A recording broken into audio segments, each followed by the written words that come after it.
Alright, so a quick video. I had a question about my rig and setting up. Hopefully this answers that question. And in the meantime, I thought I would talk about my VR and what the heck is going on. The VR market is a nightmare right now, if you ask me. You'll forgive the picture, but it's got the old Canberra cockpit that I actually spent some time in the background as well, so I thought it was quite amusing. Anyway, so let's get on. Over the last few months, I got a Pimax Crystal Super. This is it. This is boxed up. This is it going back. It arrived. The Miura on my example was terrible. Now, I did try it with it once for sim racing, and probably I could have forgiven it sim racing, but if you like to fly high level air-to-air stuff, then it was terrible. The Miura, I had bloody lines all the way across it. Every time I looked up and down, it was so distracting, and it was literally almost worse than my PSVR 2, which is pretty terrible, but at least the Miura on that is consistent. This demonstrated lines. Now, Pimax themselves were excellent. They took it back, they gave me my money back. So what am I left with? So I'm running one rig with a Quest 3. Now, since I got the 5090 and using VR desktop, it runs pretty darn well. I'm quite impressed. In fact, honestly, I like it better, obviously, than the Crystal Super. Otherwise I would have kept the Super, but that Miura was just atrocious. And I watched a video on someone else who'd had a problem. Now I have a buddy who has one, and his is fantastic and he loves it, so I think it's just a lottery. So as I say, on one rig I'm running this virtual desktop with the headset with the battery pack in it, so it runs no problem. I mean, I'm only ever on for a couple of hours anyway, so that's plenty for that. And then on the other rig, I'm currently running my Reverb G2.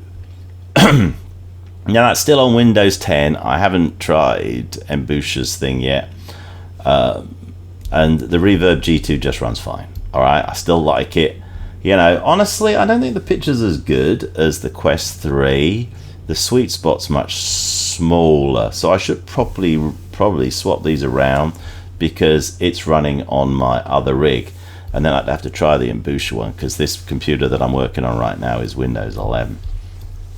But most of the time when I'm joining my buddies, I'm on the other rig, not the one that I'm using right now. So I'm using the Reverb G2 as my daily one. Anyway, I have a Big Screen Beyond 2E on order. I ordered it actually as soon as I was sending back the Reverb G2, just to try, not the Reverb, sorry, the Pimax. The Pimax was really heavy, shockingly so. You know, I'd never used a headset that was that heavy, and so I decided to go the other way and just try the Big Screen Beyond 2. But now, reading on the forums, that's become a lottery on whether you get a good one or not as well, so who knows. You know, in the meantime, I've also pre-ordered a Dream Air SE, and put the money down for that, and a Dream Air itself. So we shall see how that goes. Anyway, I will keep you updated and let you know. Now, this next part of the video is just answering somebody's question about the thing, and I will probably let that one just talk for itself.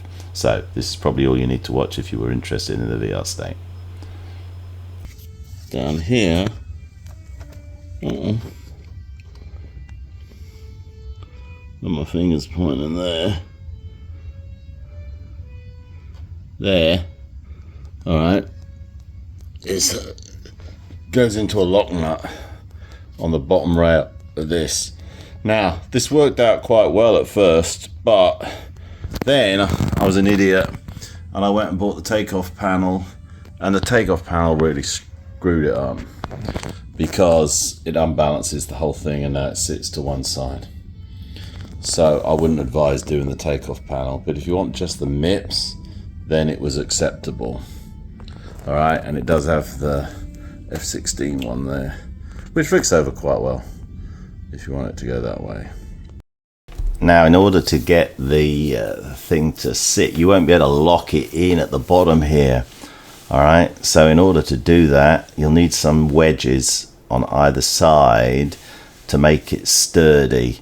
So these are 3D printed ones that my buddies did for me. It's pretty easy. I can probably get the STL files if you need it, so just send me a message. But you need one on either side, and that will basically kind of lock it in place.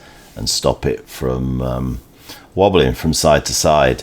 You know, overall, it's not ideal, you know, but it works. And it worked for me until I put the takeoff panel on. And I'm probably going to take the takeoff panel off because it annoys me no end. And it makes it kind of unusable in VR, whereas I could use it before in VR, but now it's always wobbling to one side. Anyway, I hope that answers any questions. Oh, with regards to the base, I printed out the base myself. It works well.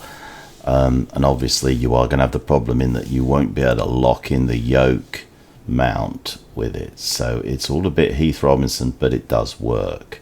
Anyway, yeah, I don't know how much he was charging for that. I don't know. I bought the STL file off him, which seemed very fair because it was a lot of work and I've worked on STLs myself and it's a pain in the neck. So it's nice to have someone do it and I'm happy to pay them for their time. Anyway, I hope that helps and answers all your questions. If not, just drop me another line. All right, cheers. Bye.